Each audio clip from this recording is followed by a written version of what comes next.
Hello ईजान lovers, welcome to my channel non stop entertainment with JB. आज हम ईजान पे माय म्यूट वाइफ स्टोरी का नेक्स्ट पार्ट सुनेंगे। वो वहाँ जाकर बैठ जाता है। उसके बाद जाओजन ईवो की डर से रो रहा था एंड वो सारे ड्राइवर जाओजन को अजीब से देखने लगता है। कुछ देर बाद धूप बहुत बढ़ जाने की वजह से बाकी सारे ड्राइवर एक दूसरे से बोलता है, चलो भाई, धूप बहुत बढ़ गया है, यहाँ रहा तो हिस्ट्रोक हो जाएगा। मेरा तबीयत भी थोड़ा ठीक नहीं है, डॉक्टर ने संभल के रहने को बोला है। दूसरा ड्राइवर बोलता है, वैसे कहाँ जाने को सोचा? अरे पास में एक कॉफ़ी शॉप खुला है, चलो वहाँ चलते हैं।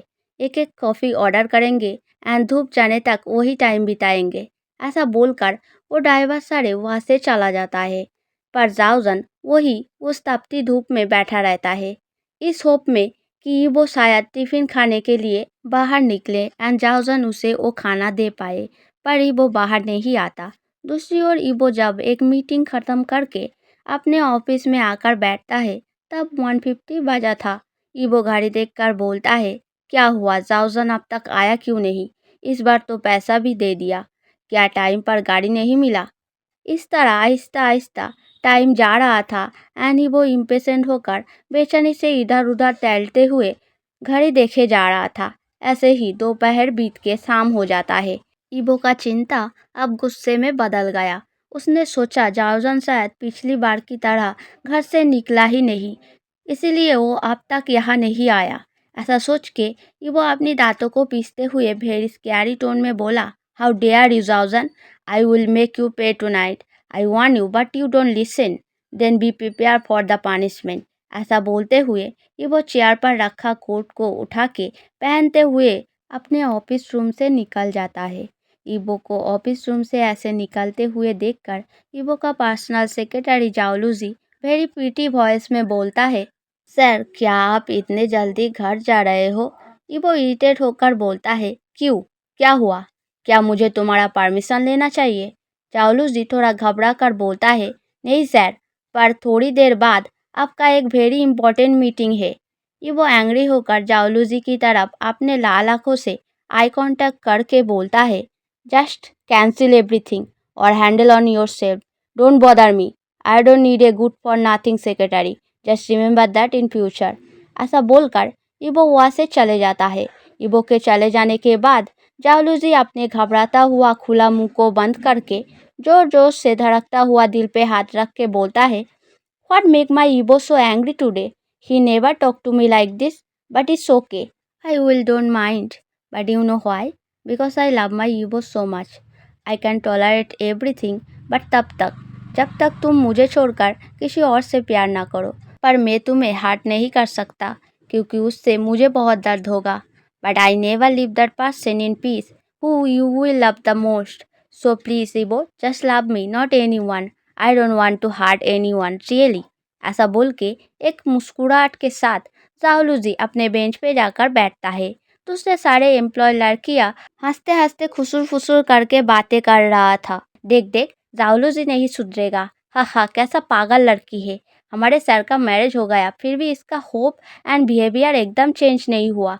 भगवान जाने इस लड़की के मन में क्या है। दूसरी तरफ इबो लिफ्ट से ग्राउंड फ्लोर पहुंचने के बाद गार्ड से बोलता है ड्राइविंग एरिया से गाड़ी को बाहर निकालने के लिए। तभी एक गार्ड हिचकिचाते हुए इबो के पास आकर बोलता है, सर कुछ बात करना था। इबो इरिटेट होकर बोलता है, अब तुम्हें क्या हुआ? एक पर्सन को छोड़कर सभी के सभी आकर सामने खड़ा हो रहा है। इबो का बात गार्ड को कुछ समझ नहीं आता। वो कॉन्फ्यूज होके बालों को खुजाते हुए इबो से बोलता है, सर एक अजीब सा पर्सन आया था, कोई एंट्री कार्ड नहीं था पर अंदर आने की जिद कर रहा था। इबो इरिटेट होकर बोलता है, ऐसे नॉर्मल बातें जानकर मैं क्या करूं? अब क्या तुम लोगों का काम मुझे करना पड़ेगा? गार्ड इबो का ये स्कैरी वॉइस सुनकर घबरा जाता है।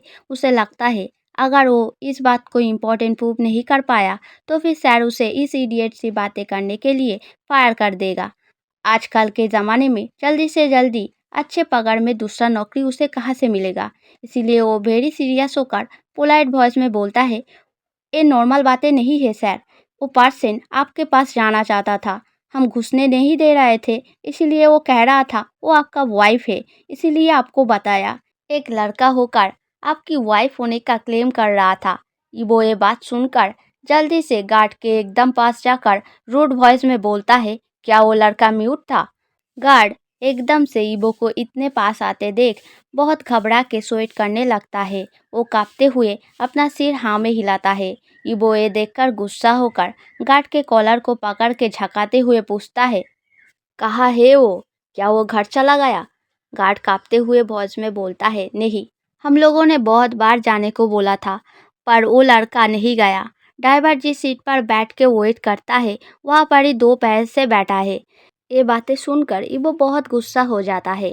लाल लाल आंखों से गार्ड का कॉलर पकड़ के उसे जमीन से 2 इंच ऊपर उठा के झकाते हुए बोलता है, हाउ डेयर यू? गार्ड सांस नहीं ले पा रहा था। उसका छटपटाता हुआ शरीर मरने की कगार पर आ चुका था। पर तभी इबो ड्राइवर को फ्लोर पे फेंक के दौड़ लगाता है। जब इबो दौड़ के जाओजन के पास पहुंचता है तब जाओजन अपने दोनों पैर को हक करके बेंच के ऊपर एक छोटी सी बॉल की तरह बैठा था।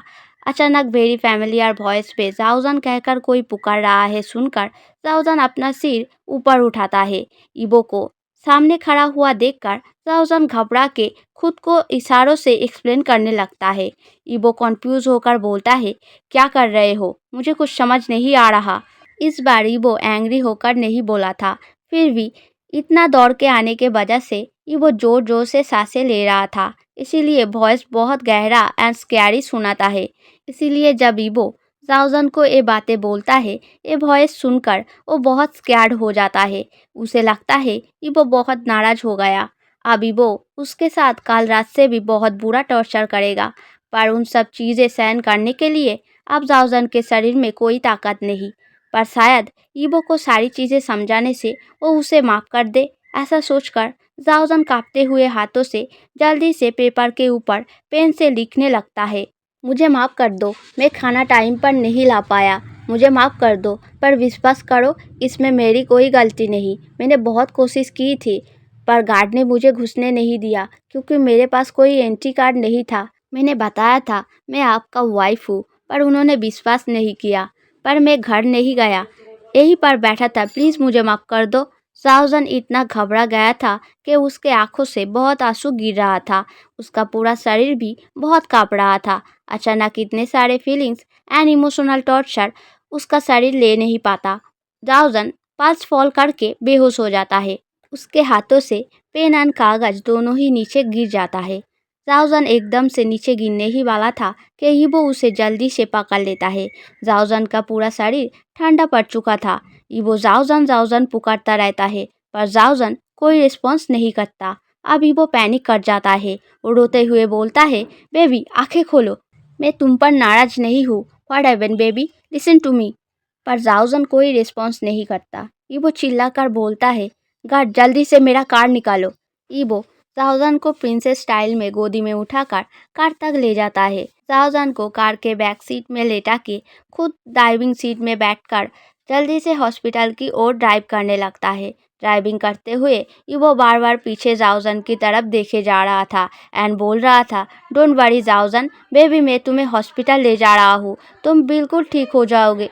You can't leave me like this, मेरे रहते तुम्हें कुछ नहीं हो सकता, मैं तुम्हें कुछ नहीं होने दूंगा। इबो हॉस्पिटल के पास पहुंचने ही वाला था, पर उसके एक स्टॉपेज पहले ही एक वेरी बिग जैम में फंस जाता है। 5 मिनट बीत जाता है, पर जैम बिल्कुल हल्का नहीं हो रहा था। इबो इम्पेशेंट की तरह हॉर्न बजाया जा रहा था, पर एक कार भी अपनी जगह से नहीं हिल रहा था। इबो विंडो से सिर को बाहर निकालकर चिल्लाने लगता है, you bastard, just leave in front of my car. इबो के इस गुर्राने से कोई फायदा नहीं हुआ। कोई कार अपनी जगह से नहीं हिला। ये देखकर इबो जल्दी से अपना फ़ोन निकालकर किसी को कॉल करता है एंड बोलता है, मैं हॉस्पिटल के एक स्टॉपेज पहले जैम पे फंसा हूँ, जितना फोर्स चाहे लेकर आओ और इस जैम को इमीडिएटली ठीक करो। इट्स एन इमरजेंसी, जल्दी करो। ऐसा बोलकर इबो फ़ोन रख के एक बार पीछे जाओजन की तरफ देखता है। जाओजन के शरीर में कोई रिस्पॉन्स नहीं था, जैसे कि वो मर गया हो। ईबो का आंखें टेढ़ी हो जाता है। ईबो सामने मुड़कर फिर से इम्पेशेंट की तरह हॉर्न बजाने लगता है। कुछ देर बाद सारे कार आहिस्ता आहिस्ता सामने से हटने लगता है। ईबो अपना कार लेकर आगे बढ़ता है। हॉस्पिटल पहुंचकर ईबो डॉक्टर डॉक्टर चिल्लाकर सारे हॉस्पिटल को सिर पर उठा लेता है। डॉक्टर नर्स जाओजन को स्ट्रेचर में लेटाकर अंदर ले जाता है। एंड ईबो टेंस होकर रूम के बाहर इधर उधर चलते हुए अपना हाथ मलते रहता है। कुछ देर बाद डॉक्टर बाहर आता है। ईबो इम्पेशेंट होकर डॉक्टर से पूछता है, जाओजन कैसा है, क्या वो ठीक है? डॉक्टर पूछता है, आप पेशेंट के कौन है? मैं उसका हस्बैंड हूँ। स्टोरी पसंद आया तो लाइक सब्सक्राइब करना एंड स्टोरी का नेक्स्ट पार्ट चाहिए तो नेक्स्ट पार्ट लिख के कमेंट करना।